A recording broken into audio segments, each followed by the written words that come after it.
Hey everybody, welcome back to the next episode. And today I have two guests with me, Anya and Arina. Did I get it right? Yes, you did. You did. Yeah. Yeah, you got to admit I practiced a little bit with them before, but we got that right. And the last name is, now this one is Woron? Woron. Yeah. Woron. All right. Well, welcome you guys. So thank you. I usually introduce the guest. Obviously I read their bios, but today I only had one bio and we have another guest with us. So what I'm going to do is I'm going to kind of let them introduce themselves a little bit of history of each one of you guys, kind of the Cliff's Notes version, right? So whoever wants to start, you guys lead the way. All right. Do you want to know individually or us as a brand? Let's good question. Say a little bit about, I guess, how did you guys get working together, and then a little bit of the brand. Yeah, let's do that. All right. So we started, when looking back, we didn't actually notice that we started the brand before time. I had an operation when I was 20 years old, open heart surgery. And this scar that was left made this area very sensitive. And that's at the age of being budging feminine, becoming a woman and knowing what that feels like and what it entails in the world made me very uncomfortable and closed this whole area up. I couldn't wear bras that had underwires, anything that scratched. And so I didn't know what to do. I was going to shops to look for bras and I couldn't find any because I couldn't wear them. So my sister, as a designer, she said, okay, this is an issue and she's not supposed to have this issue at this time in her life, even at all. So she sewed the first soft bra for me and it became an instant hit and I started wearing it. And Arina started sewing her own bras and wearing them as well, because we couldn't find anything that was as comfortable as what she had done. Right. And then Arina goes her separate ways in the world and creates a career in design. You could talk about that a bit afterwards. And I do my own stuff within ecological sales, beauty products and stuff like that. And at a certain point in our journey together, at the mid-end 20s, we are both fed up with what we're doing. We want something new. And we both really always wished to not have a boss on top of our heads telling us what to do, and we always wanted to work together.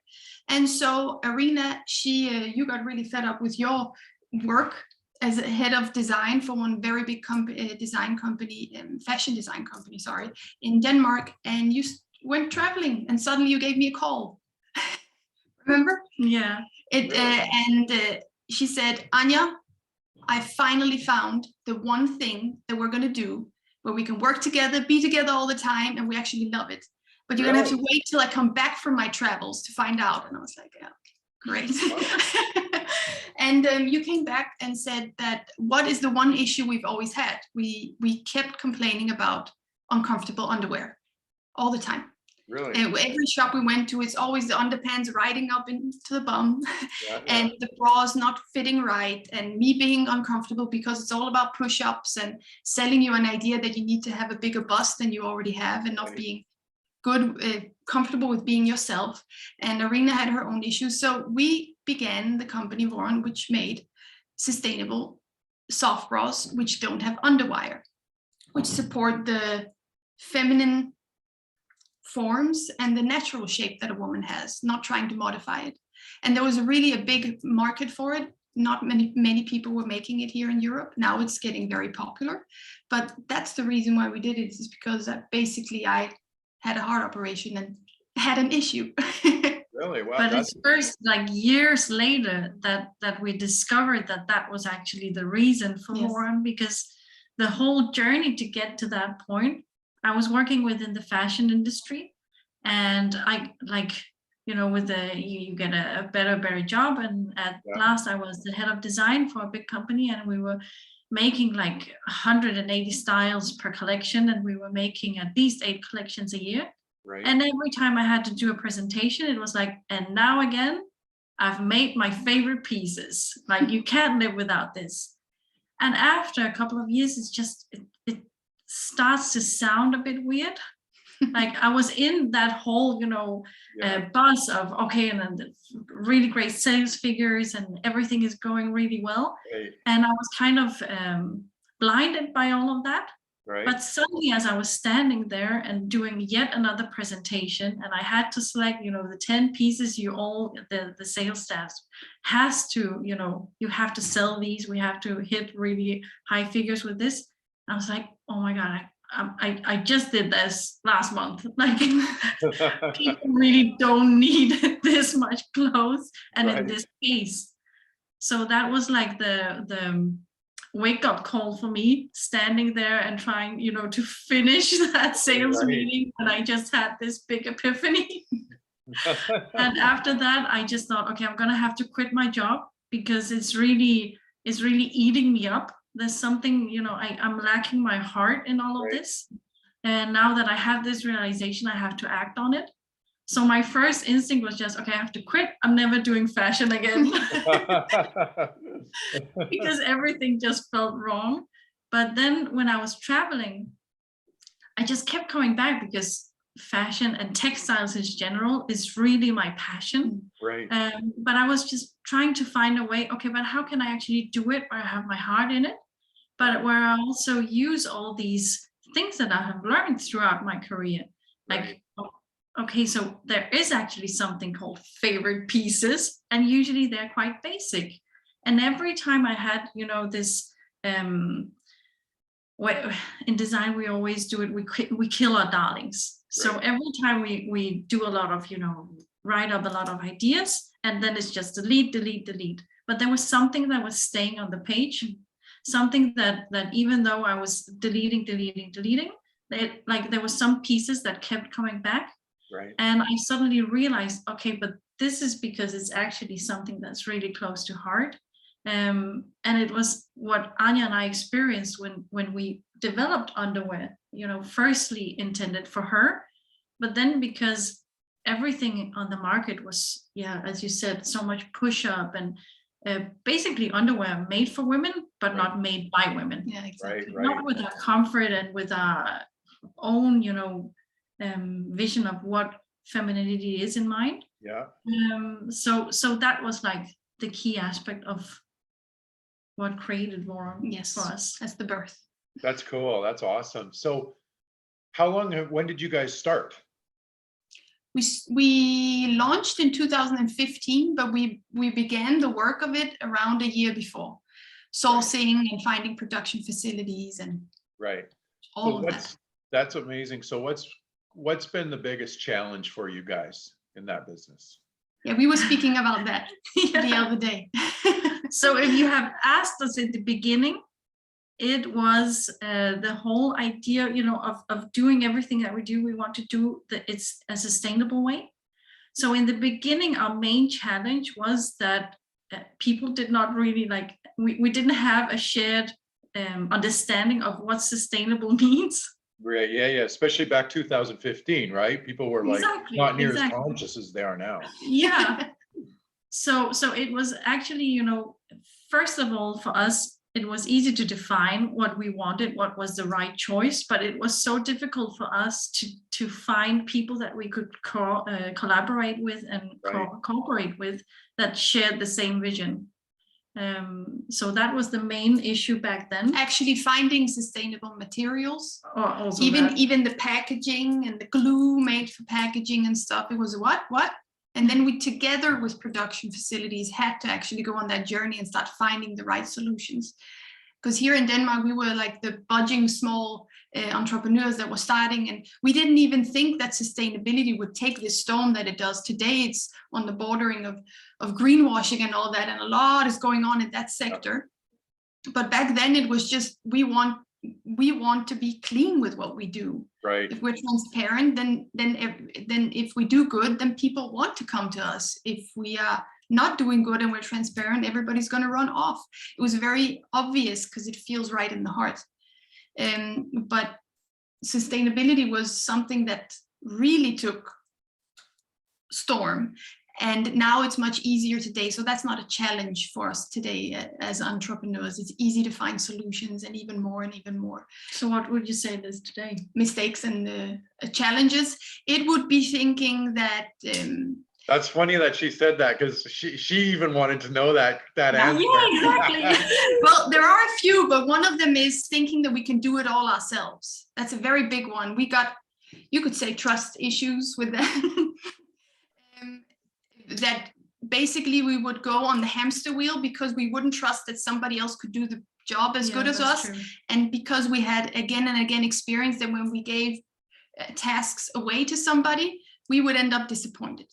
But Right. then we realized years later that maybe it's because we didn't define exactly what we wanted, and we didn't understand what we wanted to give as a task to someone else. So how can they understand what we want from them? So one part is, of course, educating ourselves to know exactly where to look for help and who to ask, meaning we need to know a lot about the subject beforehand so that we're ready, but also to let go so that we can focus on the key things that both interest us and that actually fuel and inspire us to do what we do. Yeah. Yes, to create growth, because there are a lot, as you know, being an entrepreneur, you have all the hats on. Yeah. All of them, and some of them you're not going to like. Yeah. Many of them are not something that makes you comfortable. And we need to reach a certain point where we start. There are certain points in the company where you grow bigger, where you can start letting go and giving these tasks to others who actually like them. And this has been our challenge. This is, hasn't been easy. Asking for help, asking for advice, and finding the right advice as well. So that would be a challenge. That's interesting, because that's one of the number one reasons why businesses don't scale. And they just stay kind of, stuck here all the time, is not being able to, let go, let, people make mistakes, or bring in the people and then, be able to put in the right positions. And another thing you said I think is important too is, like when we look at our stuff, I started in franchising. So I brought the Curves for Women franchises to Canada.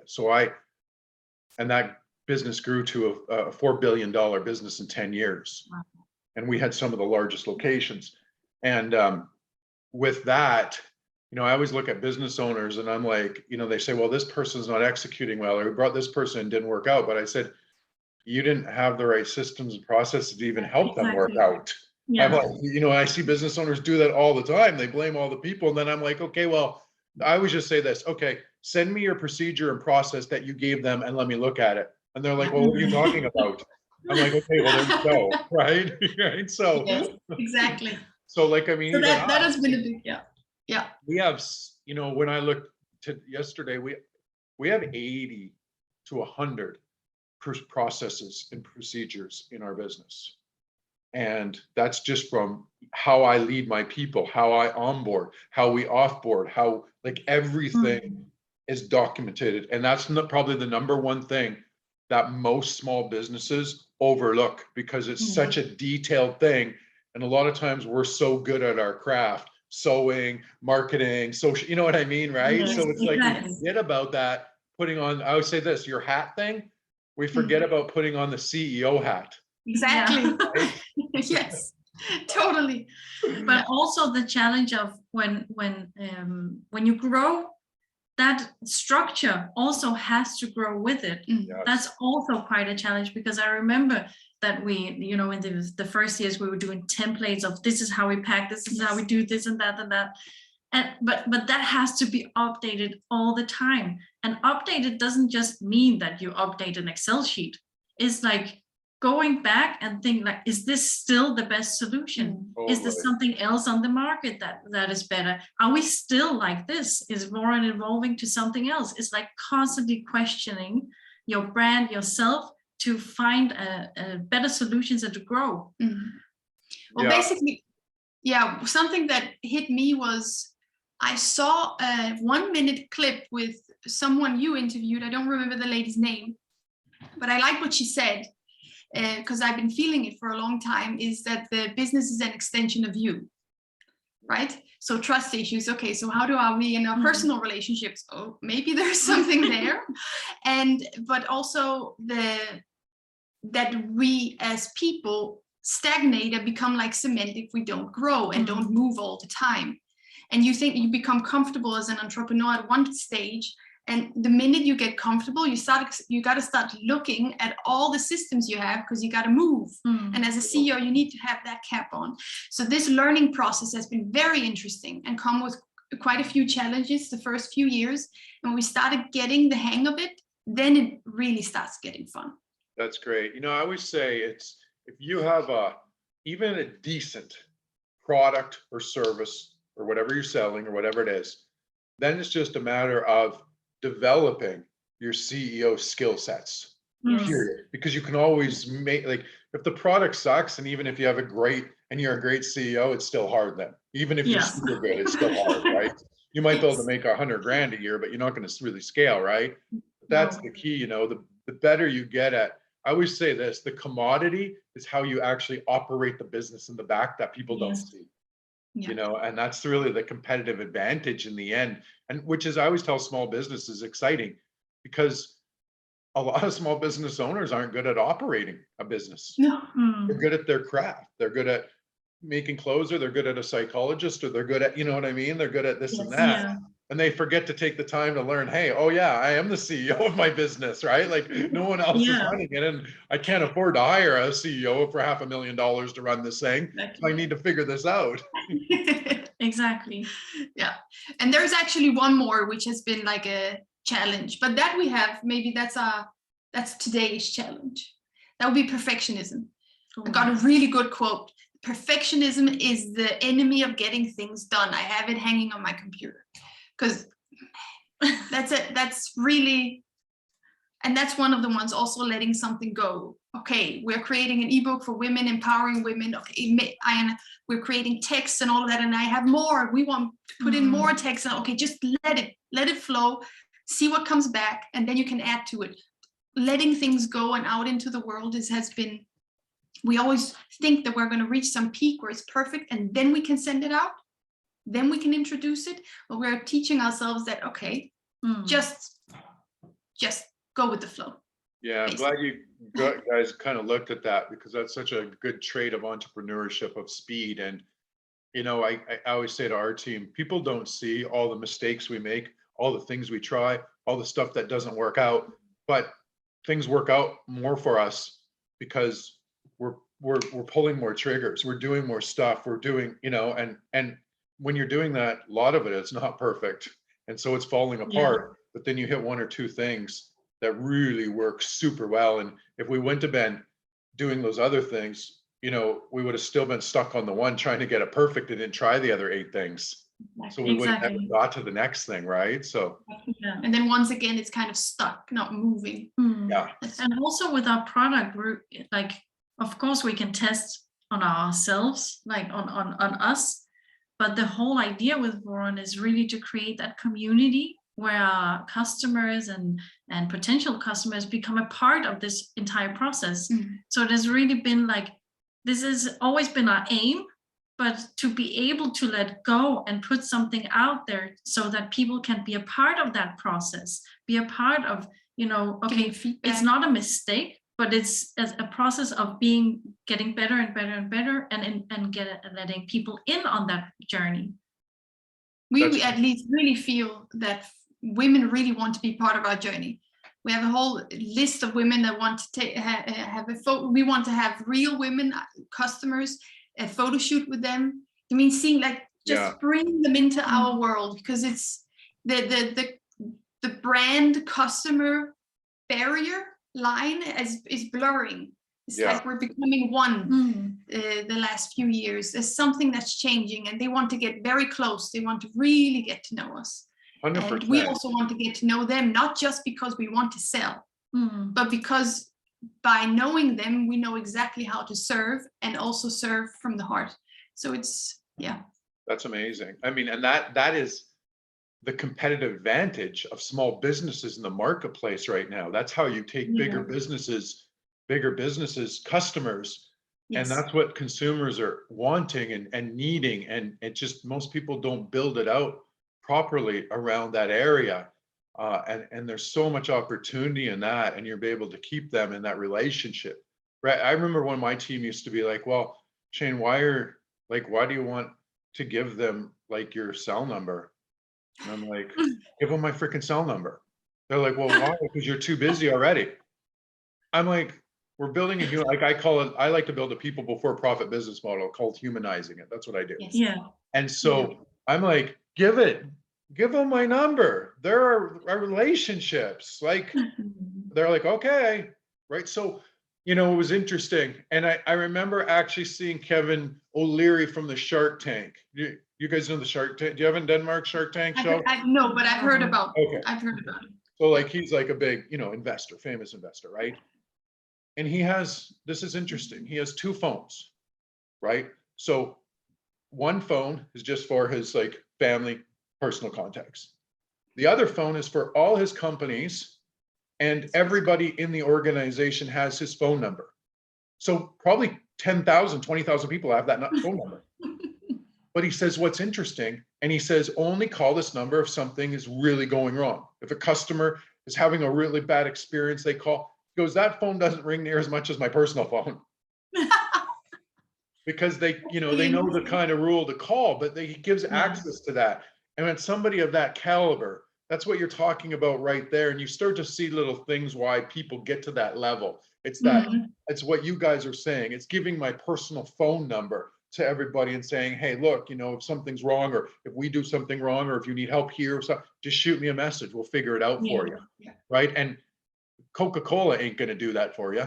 No, it won't.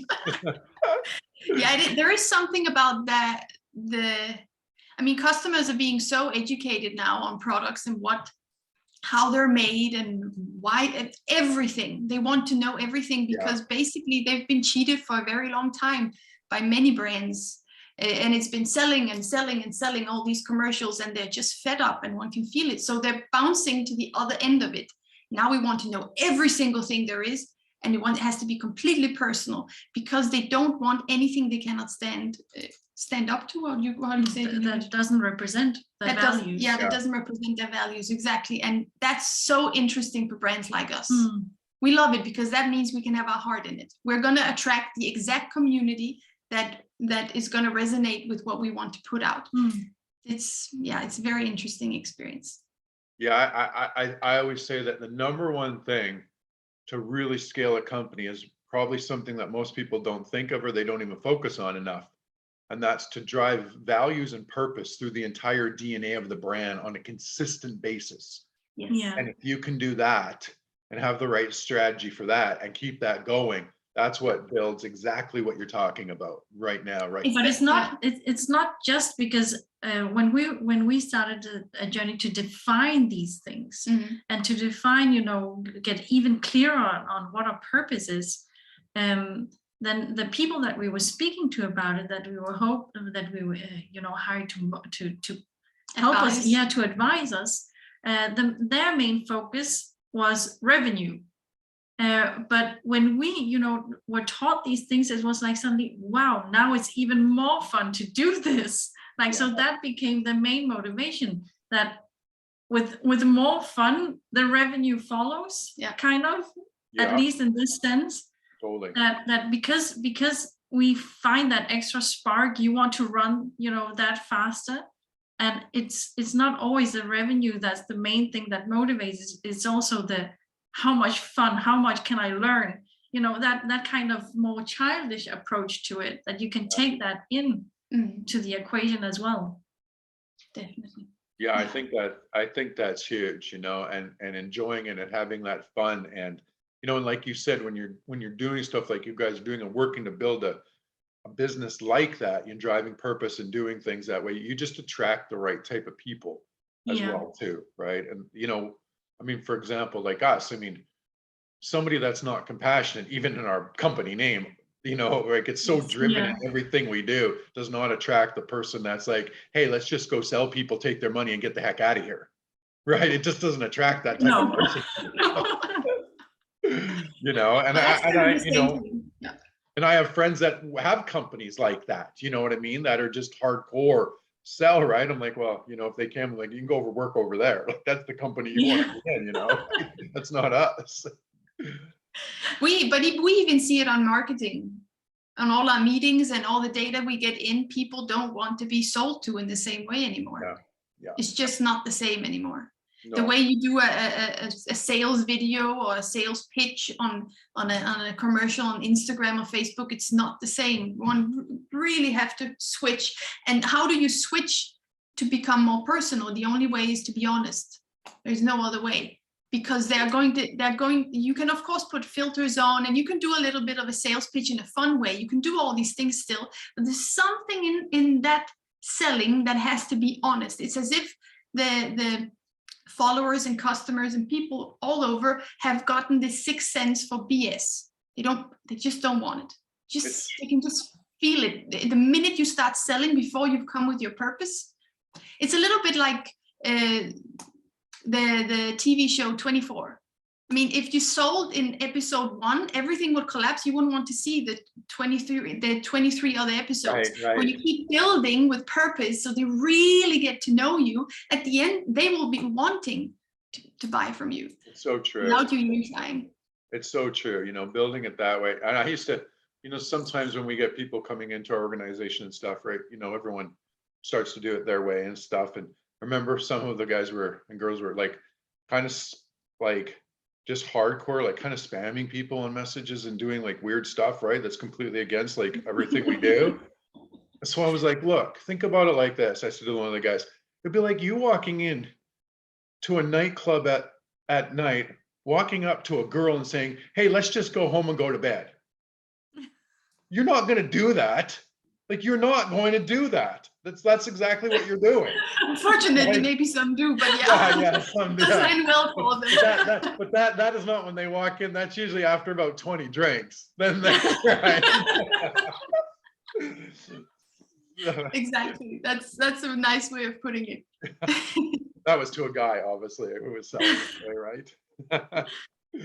So tell us a little bit about like your line, like the sustainability, what's it made out of? Tell us a little bit about the product that you guys have.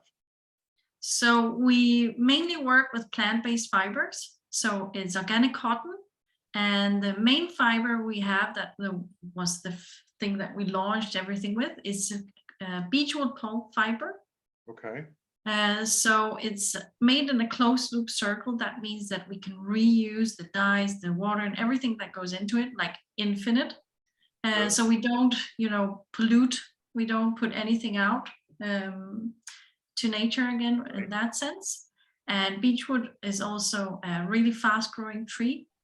We keep everything within Europe, both so that we can, we keep transportation at a minimum, but also so that it's really transparent for us, the ones that run the company, like throughout the supply chain. So it's really transparent each and every step. Right. Yeah. No problem.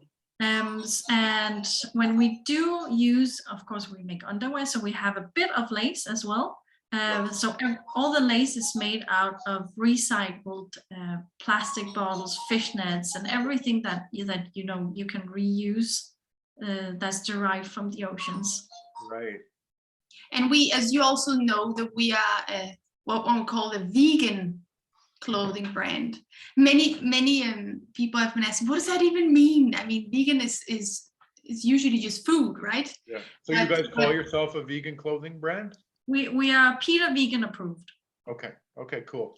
So, and usually we have to say that means we don't use any wool, silk, or leather in any of our products.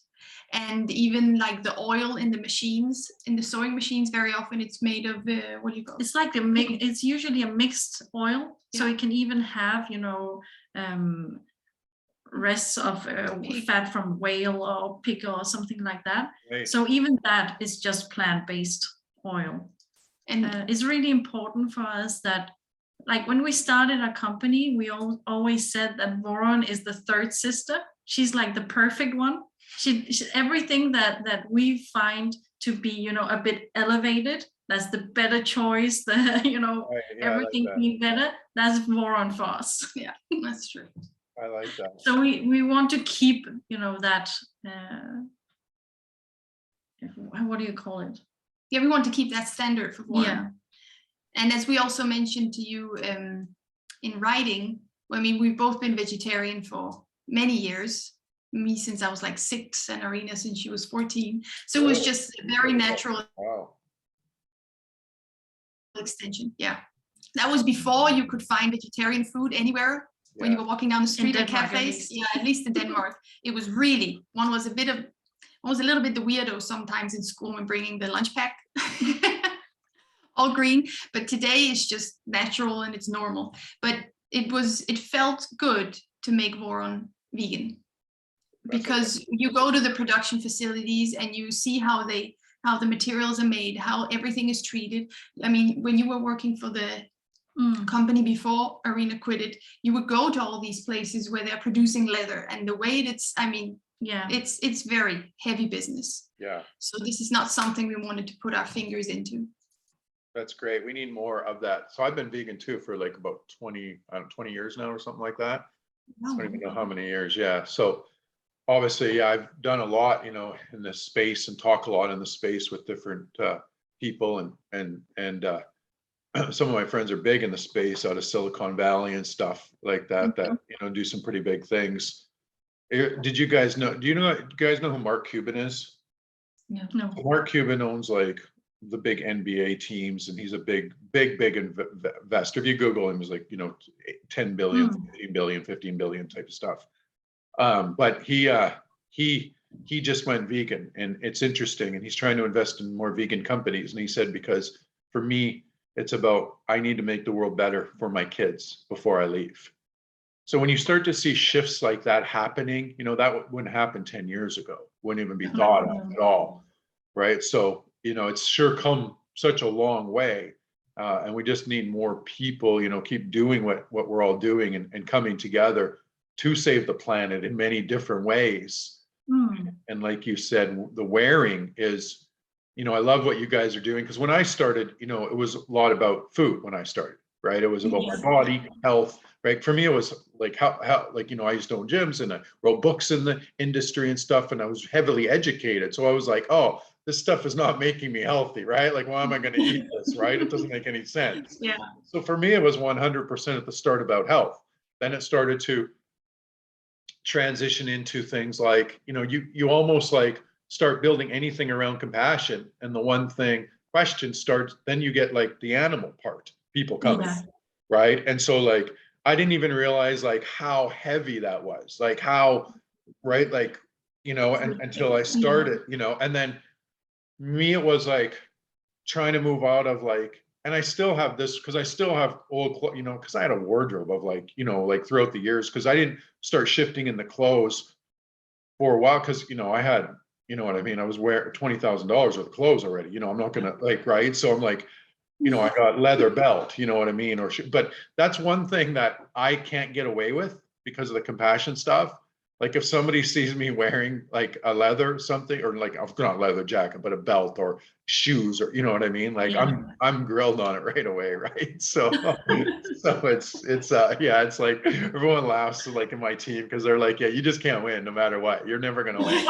Right? Like it's like, no, you know, there's, it's like, there's always gonna be something. Totally. They were always joking the other day, because they're like, people like, you do the vlog shows where the film crew follows you around doing compassion, and people comment how they don't like how your haircut is this time. So like, even if you're wearing all the cleanest stuff, they're going to comment how they don't like your hair now, right? So, of course. You're right.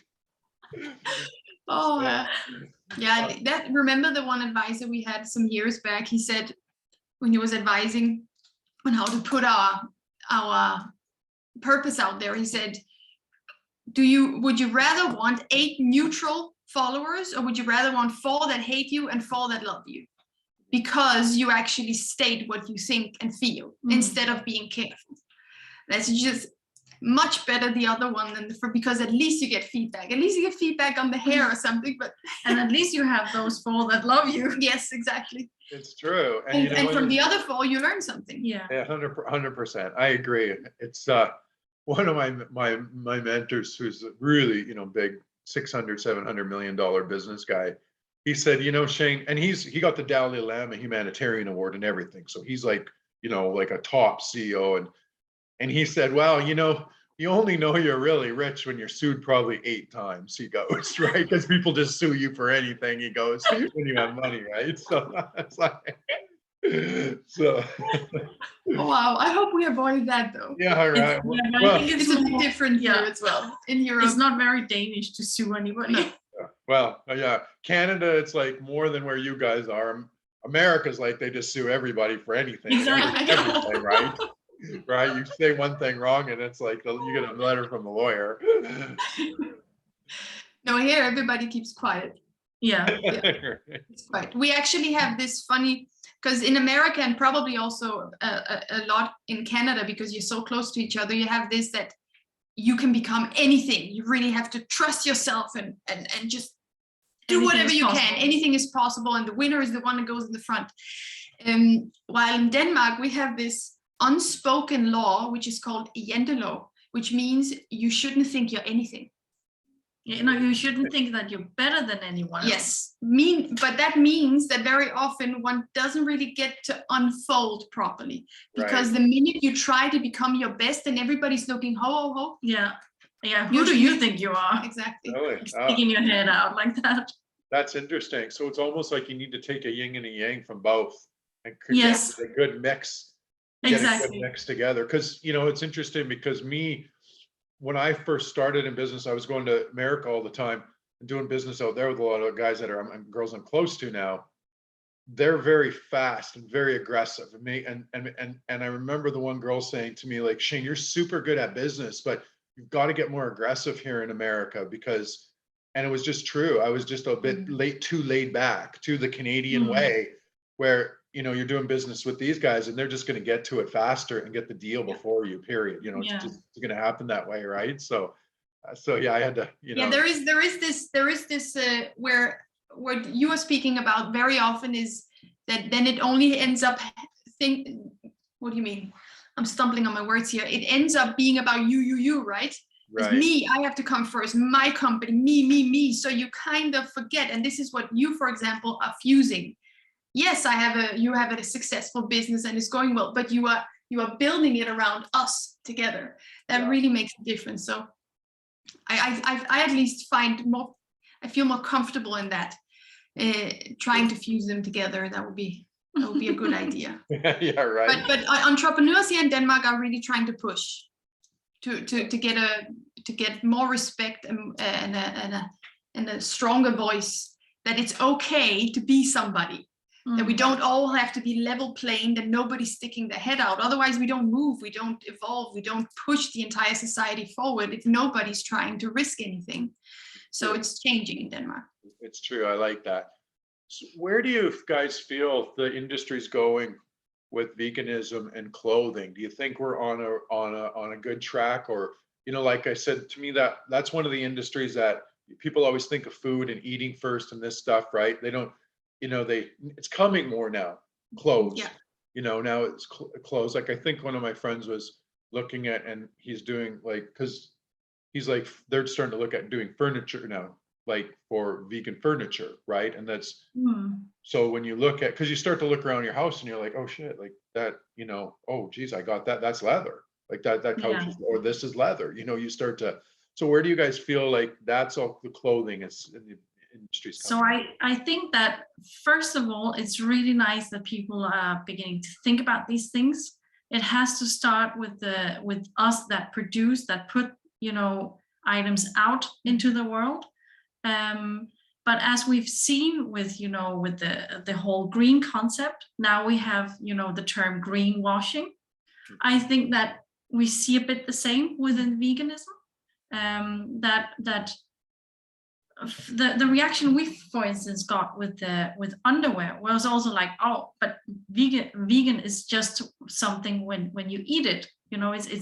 It's only appropriate to use that word for something you eat. But it can also go the other direction. We, of course, argumented our part when it comes to underwear, because there's so many like animal fibers used in underwear. That's why we found that argument, okay, it's really important to make that underline on the vegan underwear, because we have to be a part of educating our industry. But you can also go the other way. Like we have, for instance, flour. Like you bake bread from flour, and suddenly it has the vegan sign. Like, why would you have to do that? Like that becomes a part of the vegan washing. And also for our part, vegan is not just, as you said first, that when your journey started, it was a health thing. It was, eating plant-based, but it was maybe not motivated by the compassion for animals. But we believe that part has to be very much involved when we talk about vegan in the way that society has evolved. It cannot just be about health or about a fiber itself. It has to be about compassion, because that's when we can actually create something amazing. And then it doesn't matter if a company uses the word vegan in order to, to create profit or whatever. But if that word if that compassion follows with it, it's going to be the right motivation anyway. But I want to add to that, because I find that quite interesting, that as you said with your journey, it started with you and your health. And for me, I went to veganism, and then I backtracked because it made me very sick. So I preferred to just stay a vegetarian for personal reasons. But it was health that when you're very small as a kid, you know what's right and wrong. So when you see an animal suffering, you will immediately know that it's wrong. You shouldn't kill it. You shouldn't do all these things. When you get older, you desensitize. But so what I mean by it is, I actually lost my train of thought. I just forgot what I wanted to say. What I meant was, I got it. It starts with compassion for oneself, basically. I don't want to be sick. I don't want to be unhealthy. I don't want to have all this old stuff sitting in my intestines and rotting in there, and all these things. Educating first, and then you start opening your eyes and seeing, like Paul McCartney said, if the slaughterhouses were made of glass, no one would be eating meat. I mean, it's very true, because it really touches the heart when you see that kind of suffering. I mean, there's still people out there who are saying that animals don't have feelings, but then you see videos of animals crying and showing compassion and love for their fellow beings. It's when you see that, then it really touches, and you don't really go back. You start changing your life for real. But it starts with compassion for oneself. I think it's very hard to just. Yeah, you can't point the finger out before pointing it inwards. Exactly. Thank you, Vi. I was pointing out there and pointing in. Yeah. I agree. It's 100% true, because it's like, if one of the courses that I have is called Live Your Teacher Brainwave Synergy. And it's like a heavy 90-day from connecting brain and heart, moving into different brain waves, operating at just a different level. And inside that, we talk a lot about the fact of, like, if you can't have deep love and compassion for yourself, and you're just trying to get by, it's very hard to have compassion for another person or an animal. And and I even tell people, somebody that's living even in stress or frustration or anger, it's hard for them to show compassion, because they're stressed out, and they have no even compassion for themselves at that point. So you're right. I agree 100%. It starts with us. It was interesting, because one of the reasons I created that training was because we all did it first. That's just how I lived my life. And then everybody around me wanted to do it, stuff like that. So I've always been a believer, when I've created stuff, we all do it first. I do it first. Our company does it. We do it first. Like, I always say, I don't need to do market research. I'll just create it and see what works for us, what doesn't work and stuff, and we'll figure it out. Then that's the stuff we got. So when we did that and we started doing it, then I was like, some of the business that I'd worked with, I was like, this almost has to become a prerequisite, because I was like working with certain business owners. I'm like, this one's like kind of gets anxious or anxiety or gets this or gets that. So I'm like, or doesn't believe enough or, stuff. I'm like, we gotta change that mindset, because no matter how many systems and processes and cultures and ways that I can teach them to do properly over here, it doesn't matter if I teach them this, if they can't get this right at all, right? That's never going to be executed properly. But also you can see it on many of the younger people and people our generation, I mean, there's so much. Now we're speaking about Europe and Denmark and Scandinavia. We're very ahead in the whole sustainability thing, Yeah, you and guys are. zero waste products and veganism and all of that. But if you do it without being properly motivated, which usually starts with yourself because you don't want to suffer, then it becomes so overwhelming because you're trying to fix something out there constantly. Oh, I have to be good, so I have to recycle all my trash, and I have to buy the right clothes, and I have to eat the right food because I don't want to hurt anybody around me. But what you're actually doing, you're hurting yourself because you can't handle all of that information at once. We see a lot of people getting really stressed out, as you say, because it's just a big mouthful. So you want sometimes just have to close in and just see, where does it really hurt when I look at it? And for us, it was animals. And where does it really hurt? Is it clothing? Can you stand by when you see all of that pollution from clothing and waste that goes into it? Or doesn't it bother you as much as, for example, food or something completely different, furniture, whatever it is? If it really bothers you, make a change there. And then after a while, you can start looking at the other aspects of life that you want to change. Because we're really being pushed, especially the younger generation, to just have the whole cap on. Every single thing needs to be clean at once, but it's really overwhelming. And then you just end up falling back into old habits because it's too much. Yeah, I agree. You know, I think sometimes the vegan community gets too harsh, and it's like, oh, you know, this person, you know, if you're not wearing this, or if you're not doing this, or, you know, it's like you got to lay off people, because if that person ate meat their whole life, wasn't proper ground, whatever, you know, if they eat like that forever, you know, and then all of a sudden they cut it out and they do plant-based for just a couple days and go back, that's a step. That's a big step forward for somebody. Yeah. Right. So it's not easy to change behavior for people, especially as they get older, right? Then it's very hard. Yeah, it is. I just think it needs to be with I mean, when you're really going to feel it, you will change. Yeah. If you really feel it, it's going to happen. I mean, we also a close relative in our family was smoking cigarettes for most of his life. And one day, and usually you say, oh, you have to quit, and you have the nicotine patches and all this, and step by step you will quit. He quit from one day to the next, and he never touched them again because he made that decision. Right. I think it is really possible when it really touches something inside.